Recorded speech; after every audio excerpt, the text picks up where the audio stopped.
Here in August of 1969, President Kenneth Kaunda asked the owners of the mines to give up majority shareholding.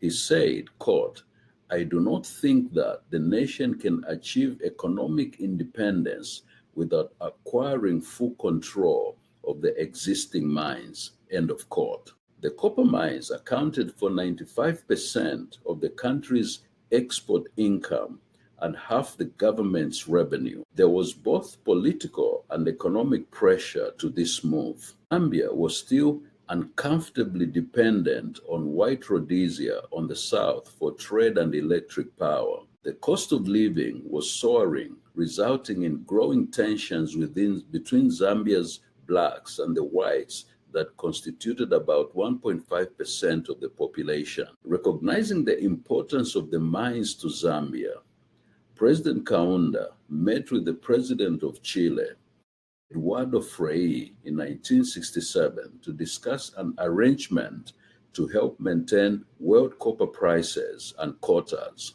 Although there was no deal reached on price fixing, Chile's nationalization of its copper industrial base early in 1967 could have inspired President Kaunda to take similar steps in Zambia.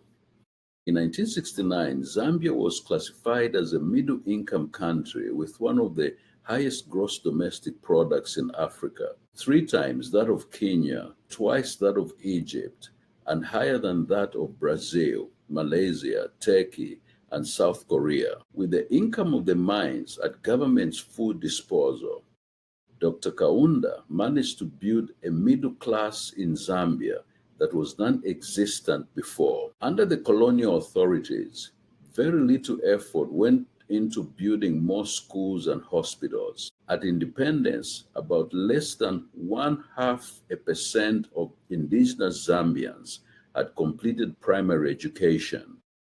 With increased national income, they managed to build schools, hospitals, and colleges across the country. They also managed to offer universal free education and a public healthcare system to every Zambian. A viable public school system became Zambia's bedrock to ensure that every child, regardless of their background, had equal access to an education from kindergarten to tertiary level. Education still remains the greatest equalizer and ought to be guaranteed as one of the most basic and fundamental human rights for every child. Today, Zambia boasts of thousands of university graduates. Through the mining sector, the government trained many Zambians for managerial positions and practical skills in engineering and technology. An indigenization program called Zambianization was implemented in order to take over from expatriate workers. In the process, Zambia produced a well-trained mining workforce capable enough to take care of its own affairs.